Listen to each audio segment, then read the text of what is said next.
各位观众朋友，大家好，欢迎收看5月初8拜5下晝嘅客家清新聞，我係陳建州。也呢，天天客家清新聞呢來關心近邊國內進行呢疫情發生。啲錯別時間呢，國內係新增加一例對境外細路來嘅確診個案，香港嘅台灣基金差唔多有連續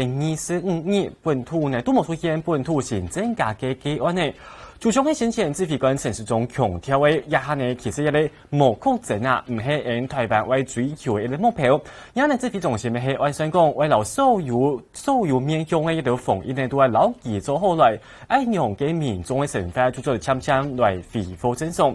一下呢就係認真講，國內疫情已經참참嘅有加寬呢，故所呢沙地台中都開始來考慮，到底內容是呢為來開始解封。嘅從亞一部嘅指揮中心呢，就有講到，可能呢會對運動比賽還有文化商業活動，還有從傳染亞嘅喺方面呢開始來做。從亞下呢到安布亞之間一個中法之邦，啲安布亞之間呢就會開始來啲現場開放民眾來入場嘅，因為開放呢其實還係有啲限制哦。主要呢係開放，像開放1300人入場，還有呢要用實名制來入場。然後呢啲女亞片呢係要用梅花草。所以講雖然有開放嘅，唔過呢啲防疫部分還係要做到較嚴調調嘅，係你冇辦法從先前按用本所有民眾反高3民眾來入場。唔過呢假使台灣疫情已經近來控制到還啊好，可能呢下來還會進一步再高來表揚哦。然後呢，仲係學校一部分未開始，我來解除相關的防疫措施嘅，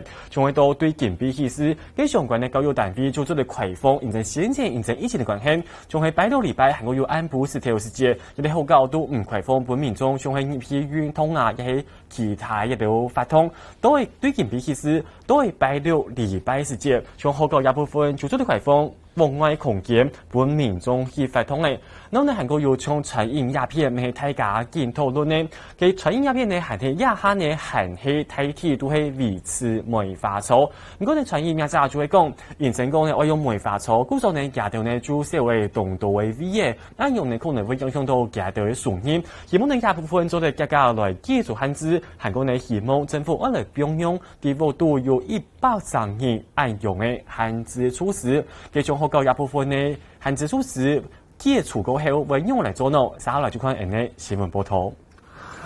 學校門口特定教研重提全面簽停對外開放，現正受到疫情嘅影響，雲林縣政府3月22日起始針對園內教研實施管制。唔過一下疫情卡得咧，一下起始會開放禮拜6、禮拜日，本沙區民眾入到學校做運動。那校園呢，從現在開始了哈，我們開放禮拜6、禮拜天全天候的開放。那1到5上課期間，我們還是嚴禁門禁了哈，希望就是說，這個時候我們還是保障我們孩子的一個安全跟健康。用呢輪用要察覺手來做啲嘢，因為順豐沙區民眾透過接送啲早晨連暗頭啲學校運動，唔過對教研實施門禁過後，見到沙區民眾遠靠啲學校順豐發通，確保有安全嘅問題。沒有地方去運動，那就要在學校外圍找比較空曠的地方運動啊，因為交通的關係，比較危險。那現在因為疫情比較穩定，所以6日開放以後，他們覺得很高興。開放的話，當然對我們附近鄰近社區的人來講，一些老人運動當然比較方便，然後又比較安全啦。最大教研大禮拜開放2日，除屬現用戶結構，本南檢證人來看，搶做得用實行，一下每位採取防疫優先，專業評估，天天的開放，本家所用主文字、實名制、分批分流來看護客人。記者黃碧雄園林報道。剛才啲新聞都講，就是看到，從係學校一部分解除防疫措施係針對拜6禮拜，從係拜1到拜5，也期間呢還係禁止呢民眾入到學校都方來發通哦。按用基金呢，其實呢還係有條限制哦。如果你接下來一部分還係有可能會進一步來做調整。第關鍵嘅關於疫情嘅部分，接下來呢 ，NGO 來看到從係國際亞部分呢，來看到也給全世界清楚表示疫情嘅中國一下情形太快係樣嘅咯。因為中國呢確診人數呢係總共累計係8萬人哩，嘅死亡人數呢係4637例安多。從係先前一啲中國可能係第12年嘅樣時呢就表示疫情，因為呢全國嘅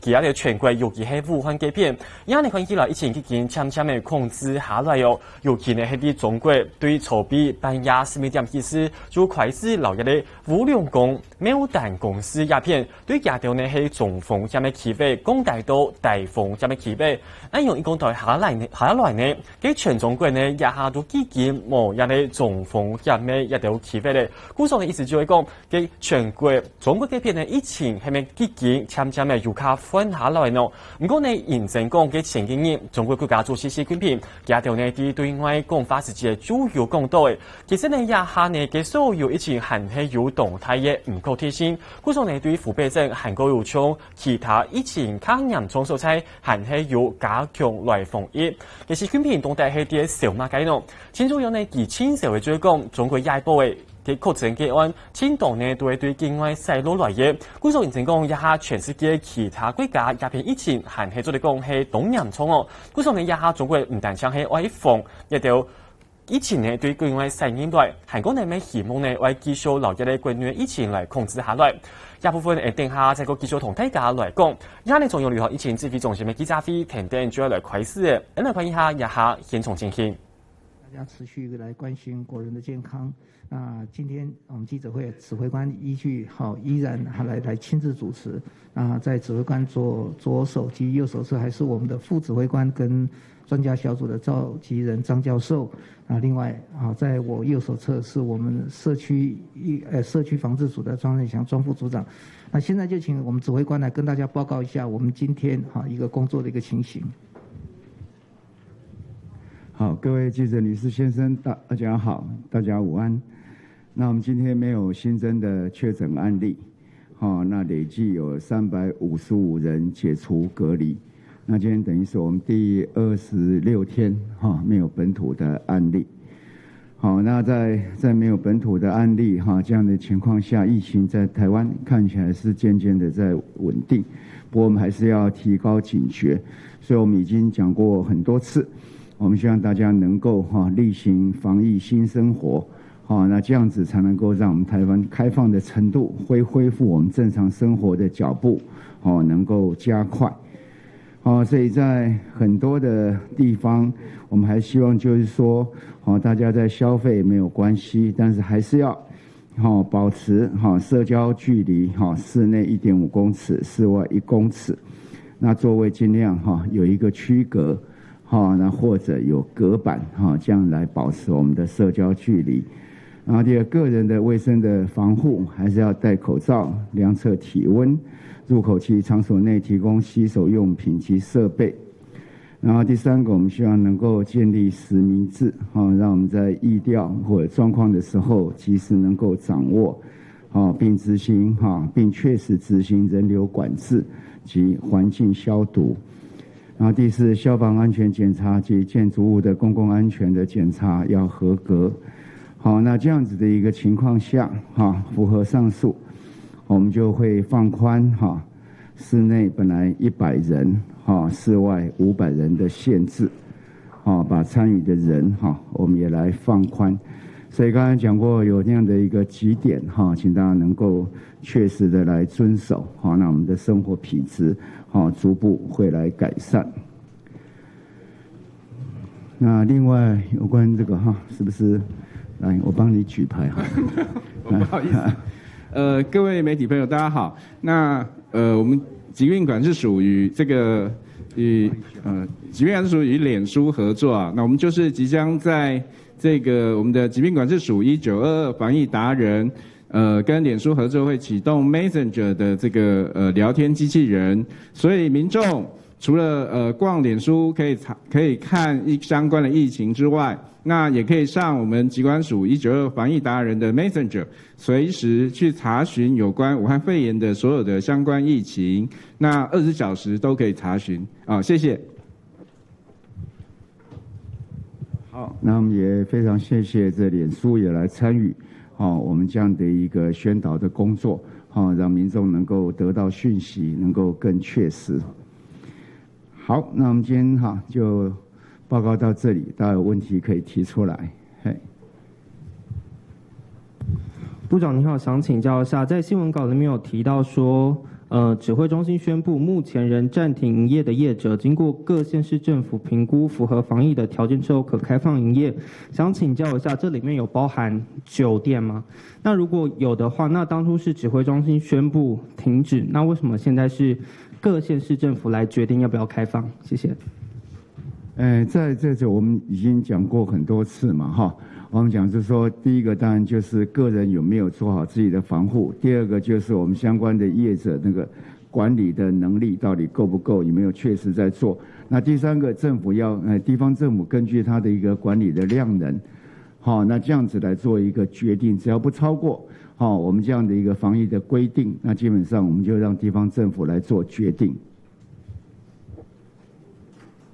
上一次在中央我们讲是说，中央就是讲说有这样的情况，我们希望这个能够透过各种的管理的作为，那希望地方政府一起配合来做，那也是一样，那执行单位一样在地方政府。指挥官好，中视提问2个问题。第一个问题是大陆的专家有统计出来，他们富阳的比例大概是15%，那我们国内富阳的比例大概是多少？我们如何因应这样的状况？第二个问题，请问您今天傍晚是不是会去开球？你的腰是不是有受伤？那去开球你是突然决定的吗？还是那个蔡总统建议的？谢谢。好，要看这个所谓的复阳，我想各个国家前端的所谓让他离开医院解除隔离的标准，如果不一致的话，不一样的话，那其实后面很难做一样的比较了哈。那我们的是因为3阴以后才离开医院才解除隔离嘛哈，所以到目前为止我们就是那4例除以我们440，大概不到1%了哈，因为我们是3阴在离开医院的嘛哈。那别的地方或许2阴，或许1阴就可以离开医院，那所以他后面会再被检出的几率当然就会比较高。那今天晚上我会去看球了哈，那但是不会开球。那我不是说我腰有伤了，我说如果我去开球，我腰就会伤到了哈。我已经在那边做了4个月都没运动突然去看那个球，我相信我的腰一定是没有办法承受了哈。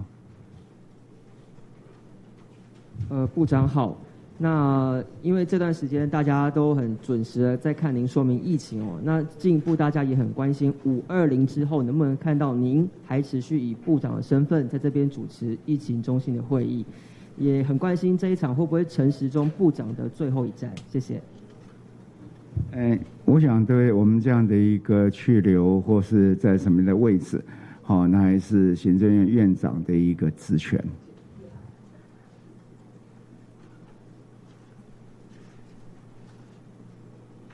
指挥官好，大纪元提问，针对这个外籍人士的部分，现在是采取签证自动延长30天，停留天数不得超过180天的措施。那现在国外的疫情仍然险峻，然后台湾防疫有成，那就有外籍人士想要延长待在台湾的时间，待疫情和缓后再行离境。那想请问指挥中心是否会考虑延长外国人能停留在台湾的天数？谢谢。那当然，根据这样的一个国际疫情的情况，那我在国外的地方仍然是严峻的。那我相信外交的单位自会视情况予以延长。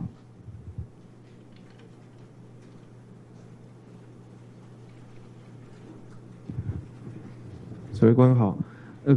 距离5月17号世界卫生大会剩下10天，您有撰写一篇文章，那外交部统计这篇文章，全球有175家媒体做了相关的报道，那您有什么感想吗？我当然就是一再的提到，就是说，如果在这样的一个疫情，那台湾大家我们上上下下一起的努力，能够让世界看得到，那我代表这样的一个代表我们的医卫的相关的团体跟台湾的人民，我们当然觉得非常高兴。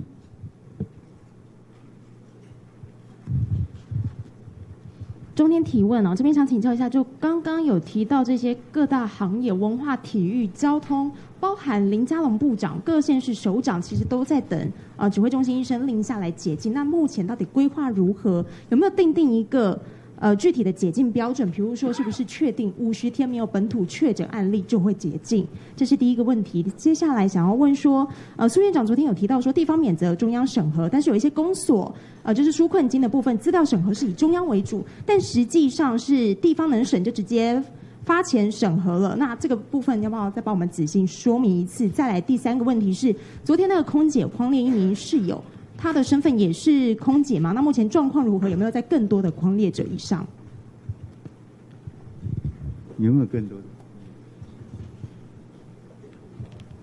我想昨天那一案他是他的室友，并不是什么空姐哈。那目前其实就居家隔离，没有任何的症状。好，谢谢。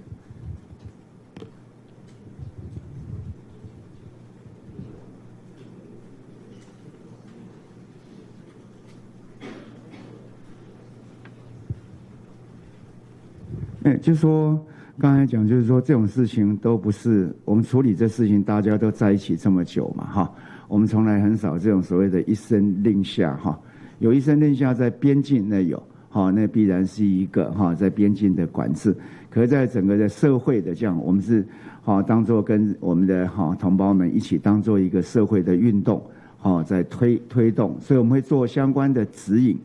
好，那然后地方再根据一开始就是说。好，有一个主办集会游行指引就是这样子嘛。好，那主办单位认为在这样指引的规范之内，好，他会提出来，那地方会审查它的必要性。好，那如果有需要讨论到事业目的主管单位做讨论，那如果没有办法达成共识，需要进一步在防疫上面做建议，就会提到我们这边，那我们会给他相关的建议，都以这样的方式在进行。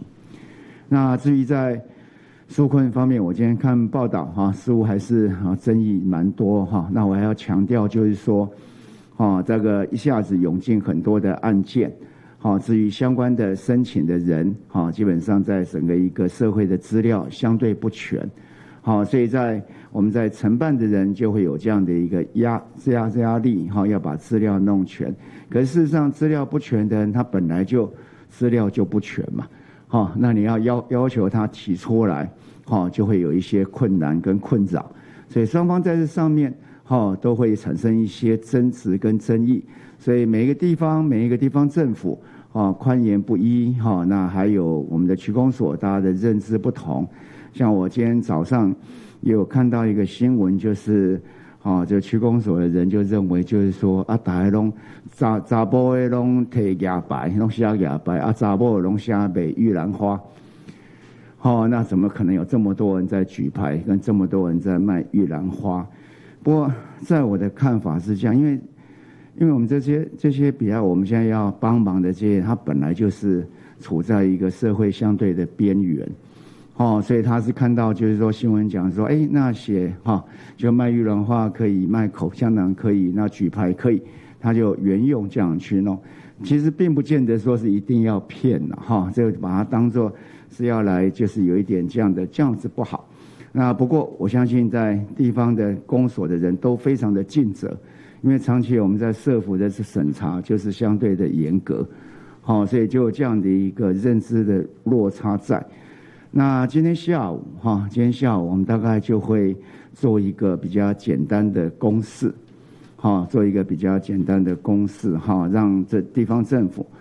地方区公所在审查的时候能够方便一点，所以就是说，就是说这个公示上面应该是说，宁愿错发了一些人，那也不要漏掉一个人，所以需要领的人绝对不会领不到。需要领的人绝对不会领到，那时间也会到6月底，所以也请民众不要心急，给我们一点时间，让我们把这个事情做好。那再度对于我们基层的人员在这个时候承担的这样的一个辛劳跟压力，也表达我们的谢意。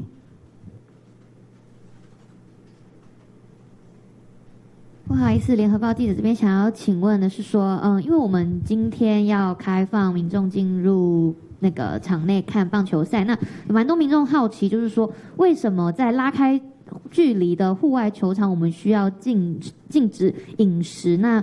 想要再额外问是说，那我们在现场会有人抓违规者，那违规会有罚金吗？以及第二个问题是说，武汉国人是从今天开始可以自行返台，那我们截至目前为止，武汉返台的国人有多少人入境？以上，谢谢。因为他们现在自行返台的部分，以目前我们还是维持中国5个航点的部分。那因为班机不是每天都有，好，那这一块航空公司都已经跟我们边境的防疫单位都已经做好这个联系。那只要有他们自行返台者，他们也会通知我们边境的防疫单位，那就会确实来执行集中检疫。至于在饮食的部分那以前就因为怕饮食这口水相关的问题那也就会不方便戴口罩等等，所以就禁止饮食这样的一个规定。那很多嘛，今天晚上这等于是一个试金石一下人数相对的多那我们看看这些情况是怎么样。那违反相当的规定当然会有罚则，但我不认为有人会违规了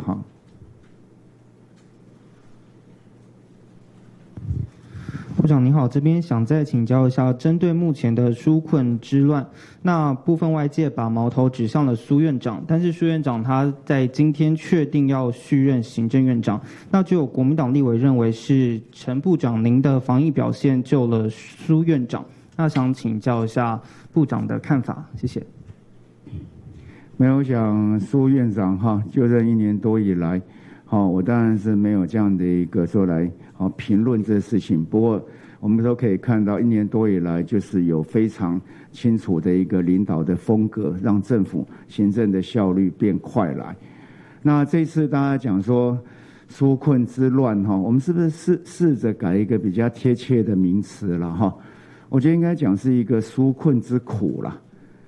这次是纾困之苦我想要领的也很苦，要排队排很久，要填很多的单子，那承办的人也很苦承办的人他因为跟他以往做整个的一个机构的文化相对的不同在上面他也很苦，那我们也很苦了我们市长昨天就被人家一直骂那他也很苦那他希望把事情做好那每一个人都想把事情做好又是要发钱去帮助人家的一件好事情，那好像这几天就变成很多的一些这样状况出来所以我们把它改成叫做纾困之苦了大家就比较会体验到这事情的感受了长官好，8电视提问，我想请教，就是说现在捷运和百货公司都有热像仪来测量体温，但是有民众反映这荧幕可能让内衣裤全被看光光，好像没有个人隐私，经过也会怕怕的。有听说这样的情况吗？那就是说防疫跟隐私要怎么衡量？这样子，谢谢。我想这个确实是困难了确实是困难。当然我们家随着这样整个科技的进步跟时代的进步，我们认知的进步那我相信说未来在这一方面应该尽量能够有必要的去侦测，那没有必要的尽量就能够相对的模糊，避免触犯了个人的隐私，让人家觉得不舒服。那我想这可以持续来改进。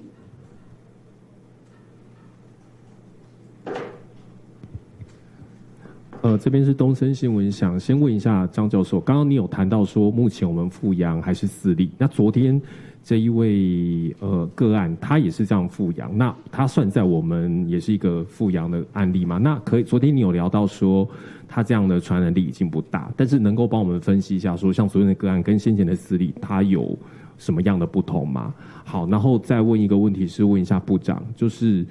这一次我们看到你很辛苦，每天都要2点准时跟我们宣布事情。那再来，我们看到蛮多时间您有投书到各大媒体，但我们看到不同的媒体好像有大有小，那有一些是区域性的。我们想问一下部长，您在投书的时候，您是有什么标准？您去选择哪些媒体吗？还是您会去观察说这个媒体的属性或者它的特质？谢谢。好，昨天那个个案基本上他确诊或是前段的治疗处理都是在国外了哈。那所以国外是应该是2采阴以后就让他出院，然后自己自主健康管理之后，一段时间以后他再回国的嘛。所以这个当然跟我们在国内的做法不完全相同了哈。那只是他的阳，我们只是认定说他就是在最后的阶段的死阴死阳的一样的状况了哈。那你说是不是一定要把它摆在我们总病例里面的一个复阳哈？这其实还是有点不太一样哈。我们也有这还在医院当中2阴以后又阳的那种，我没有把它算在复阳的个案里面去嘛哈。所以那个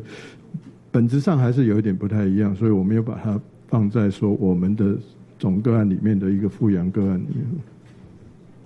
好，那至于在投书的方面哈，基本上是我们的国合组哈跟外交的哈外交部哈相关跟外管相关的单位哈去做选择。好，那基本上我就是提供一个大的方向跟我们想要切入的主题。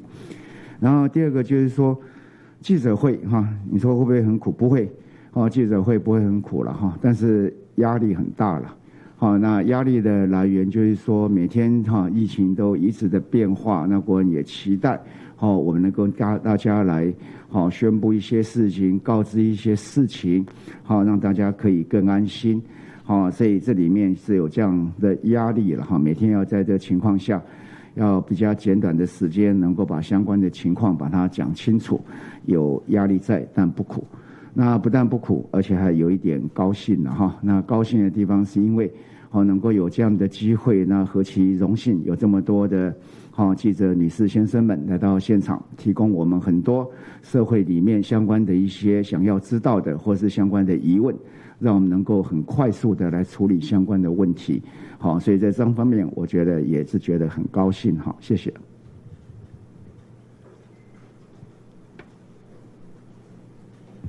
部长好，今周刊提问，我想问一下，就是您之前其实有提到说防疫应该要退回到个人，然后戴口罩成为一个常态嘛？那今天有当然还是有一直提到防疫新生活运动。那当然就是在交通部那边有提到双铁的可能中期的部分，希望在取消强制戴口罩或者是拒载发烧课等等。我想请教，我们现在这个新生活运动主要可能是针对的是产业、店家等等。那请问这种大众运输的部分，因为它看起来并不会像是我们这边提到，例如说保持社交距离，然后要戴口罩等等的这种条件。请问一下，就是说这种交通运输跟我们现在提出的这个新生活运动之间的一些有没有一些冲突或者一些差异呢？那交通部这边提出的一些未来的建议跟规划，指挥中心这边是现在怎么看这件事情？谢谢。就在交通工具里面，我们还希望就是说大众交通工具，那个人的口罩跟社交距离还是要能够至少要择一，要能够做得到。那怎么样去执行？那交通部会根据他们的需要去做规划。不过还强调就是说，因为交通工具大众交通工具里面接触到不特定的对象的机会比较高，因为很多是不认识的。然后一个社交距离也不容易维持，所以我希望这个口罩在大众交通工具里面应该是一个必备的装备。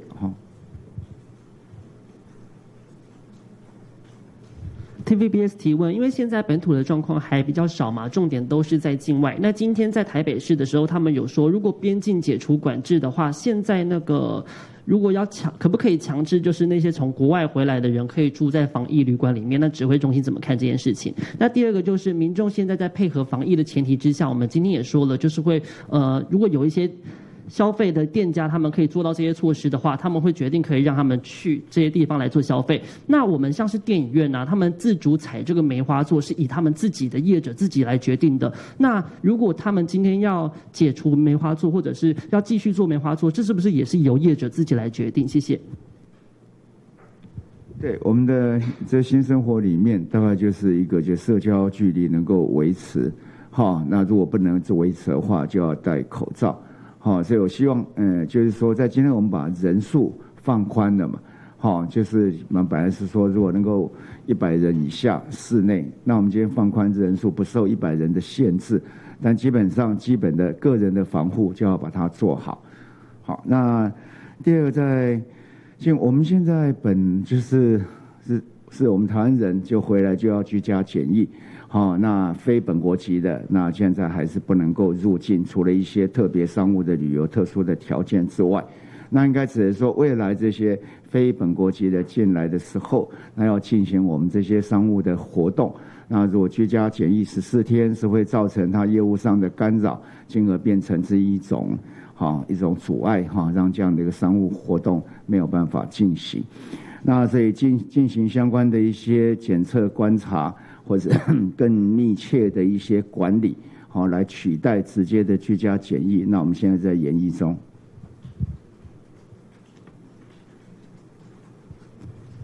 长官好，想问一下说，因为今晚的这个球赛，世界都很关注嘛，那想问一下说，您今晚会不会上这个主播台？会不会有先准备一些讲稿的部分，可以跟我们分享吗？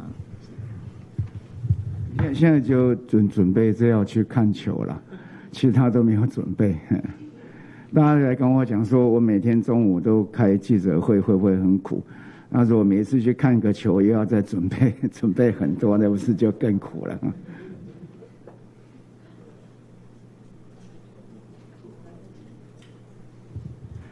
好，那我们今天记者会就到这里，非常谢谢大家。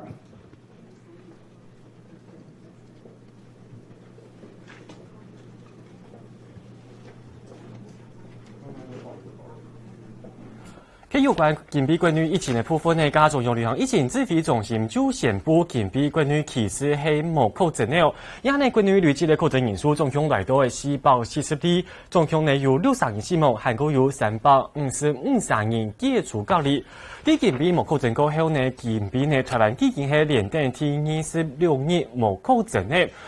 就算呢，以下关于疫情已经有卡翻呢，指挥中心还是呼吁大家，有啲相关的防疫措施还是会牢记做好来哟。仲系啲出现我辈之间呢，为保持社交安全距离。系我呢，尤其系从台中运输公司时节，大家天才记得为大最没有。系我呢，当年民众除了呢啲下晝2點的時間呢，快引嚟指揮中心的記者會來了解關於前線的疫情發展情況呢。今日指揮中心就同大家來講一下呢，政府為了幫大家行下呢篇，就要開發出一個1922嘅一個大災股嘅機器人咯。一個 app 呢係做得幫民眾去下載，給民眾呢做得隨時呢啲當局呢來了解關於相關的疫情資訊。係講呢。啲地圖呢，每做嚟看到，講大家呢，運用嚟防一啲武漢肺炎有相關嘅資訊。係講你假使點樣都好有當到假消息嘅時節，唔係做啲呢大幫一啲大災股嘅機器人呢，去到當局嚟做查證咯。希望呢，正用高科技應用嚟配合政府留力一啲防疫做到行得好。我三來呢，另外再個提繼續同大家呢來關心有關國際紅疫情方面，今日呢要同全世界，今日同全朋友講到啲中國嘅片，基建嘅啲高風險嘅高風險嘅企業，基建講全部都減少，全部都變做藍了。針對安呢部分呢，其實就係講中國呢，已經對去年起時嘅完全關於所有產業、所有經濟都完全冇停通哦。而呢以前基建參嘅有卡翻呢，鼓勵中國國家做些習近平，咩希望呢做嚟建立，做嚟同時顧到安全，又做嚟同時顧到經濟發展應用嘅防疫措施。而呢幾到台灣用嚟做，下來就來看呢新聞報道。中國疫情宣布，如果得嚟出現那種無良公司、牡丹公司零考驗風險嘅登記對總結調整到大風險，意思就係中國都冇高風險嘅企業咧。調整風險等級以後，相關地區將在安全可控的前提下，全力推進復工復產、復商復市。中國嗰邊復工復產宣布已經連6日冇本土嘅病例，新增加2例都係境外移入，疫情做得控制嘅，就連之前重災區武漢將近6萬嘅武漢嘅國產嘅學生嘅，除了總算恢復上課，唔過入到教研還係要檢測，學校入面仲一般分做 A、B2嘅冇超過30人嘅小班。我們也會盡力的把所有的工作做細做實，所以在學校安全這一塊，我們認為是大家是可以放心的。前頭學校入面仲係是同嘅示範改做副批字，每年2嘅偏動體位方式，所以唔就講法，雖然頭咩改做接觸的咧，還要促進來加強醫治。各处消毒都做得比较到位。大家都戴口罩嘛，就还好。就在武汉的生活慢慢的恢复正常了，上海的第4年的宣布，5月10日将会再个开放。各地农工大嘅风险嘅等级，不过中国国家主席习近平除了主持中央政治局常委会议通过嘅防疫报告以后，他讲疫情还有潜在嘅不确定性。新冠肺炎疫情还有很大不确定性。湖北省疫情防控已由应急性超常规防控向常态化防控转变，但并不意味着防控措施可以松一松、歇一歇。中央指导小组4月27日离开武汉归去北京，也还有调国务院副秘书长丁香阳为主的联络组5月除夕来到武汉，其中由国家卫健委副主任余学军。而了解武汉防控的情况，也向调派航土美引起外界反映疫情真实的情况。记者整理报道。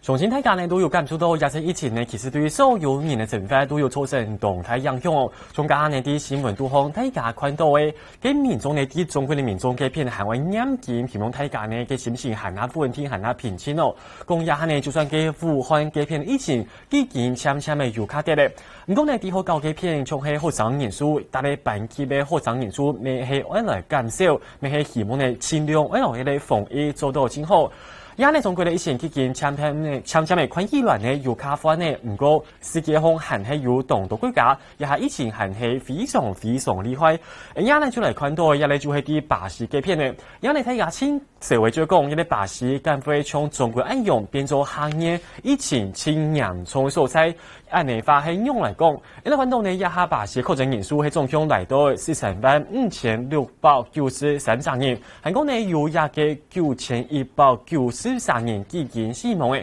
對舊嘅疫情嘅變化圖當稿來看，就看到呢，差唔多呢啲3年以前呢，一啲巴西嘅片，其實疫情都係非常非常嘅問題呢。唔過呢到4年嚟過後，一啲巴西嘅片疫情增加到非常非常嘅，尤其到5年嚟過後，就看到一啲黃色嘅點，以下呢就增加到動腳，就講一啲疫情變化速度係增加非常非常嘅急咯。從係啲廿幾年嘅時節，啲前幾年，啲巴西嘅片呢總共係增加嘅也係630嘅死亡個案，嘅地度呢差唔多呢就係全世界排第3前度嘅。而且呢啲除了幾樣時呢，嘅除了時節，全世界嘅死亡人數差唔多呢係6003人咯。而巴西嘅死亡人數就卡喺630人，就差唔多卡喺減嘅為4%多。尤其係啲西北部嘅亞馬遜地區，一定係認真講嘅古野地區將一啲家戶平房，故況呢有很多平人嘅醫療體呢根本就應付唔出。大家呢就同樣講，一啲巴西會變做行業疫情清嚴重所在。唔過雖然講疫情也係呢非常非常嚴重嘅，唔過巴西嘅總統保守南諾而面對疫情還係無按緊張哦。見講呢一啲武漢肺炎呢感覺起來呢，就像一條細環島天天，大家呢真嘅唔是按緊張，主要呢要按用心態，固守呢一個疫情將會進來更厲害，呢引起眾多人民嘅批評。而家呢就連巴西嘅市長就出來呢，希望大家來做檢討，來看人哋新聞報道。文部嘅工作人員都是世界行社會新年的名聲還有資料，而副嘅官務本人講起來，數希望補美起來。托巴西亞馬遜日那嘅馬諾斯，人之超度片圖嘅人士才睇到，個無關鍵嘅醫療器材人工頭起起，當天超片過身嘅人數增加動降。Mas ela faleceu porque não tinha um aparelho de ventilação para ela, entendeu? Porque se tivesse esse aparelho de ventilação para ela, nesse SPA que só tem uma unidade, entendeu? Ela tinha sobrevivido. 馬諾斯係巴西亞馬遜州嘅首府，面積超過大概4倍，在加拿大嘅家戶平房，對治療資源嚴出唔難情形下，只係加拿大用冷凍拖拉庫保存過新年嘅信息。對治療體內營養捱唔落去嘅情形下，馬諾斯市長維尼希利爾發出緊急呼籲，用線圖樣片向美國、英國、德國、法國、日本列島以及該國家兩手推出簡單對抗新冠病毒。Manaus demands from you computed tomography, scans, pulmonary respirators, and personal protective equipments. Everything that may be able to save lives of the persons who protect the great forest. 到亚马逊纽约成发的9个国家原住民团体，历届年内对外界部落以及280个部落超度拼图，凑成33个人构成。这对原住民团体已经谋纳医疗资源，活动提出了将未来60年内外募款500万美金，等于台币25000万，推出原住民团体，以买入将 M 到相关防护物资来对抗拼图。都算过关头做防疫，但是无限到体育线对抗拼图的巴西及负人员，在经济总统保守纳罗的态度，变做民众歧视同攻击的对象。另外，促成巴西变做拉丁美洲的疫情重灾区，记者陈世同编译。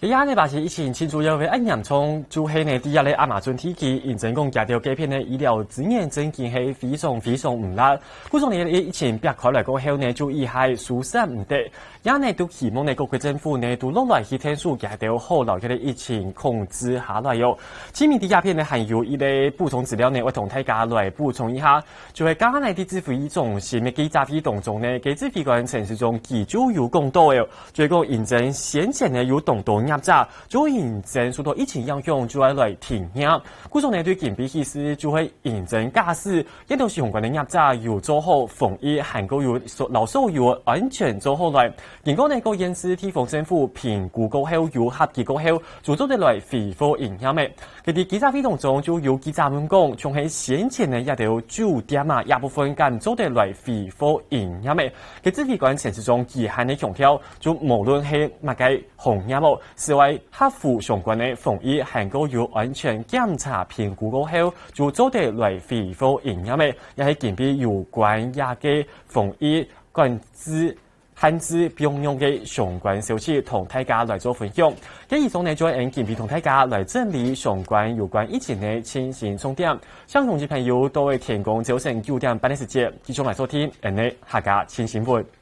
客家新新闻，客家 live， 本唔清醒嘅疫情之心。我係陳延祖，我係許立定。當日早晨對報紙頭版來關心國內外有哪條重要消息。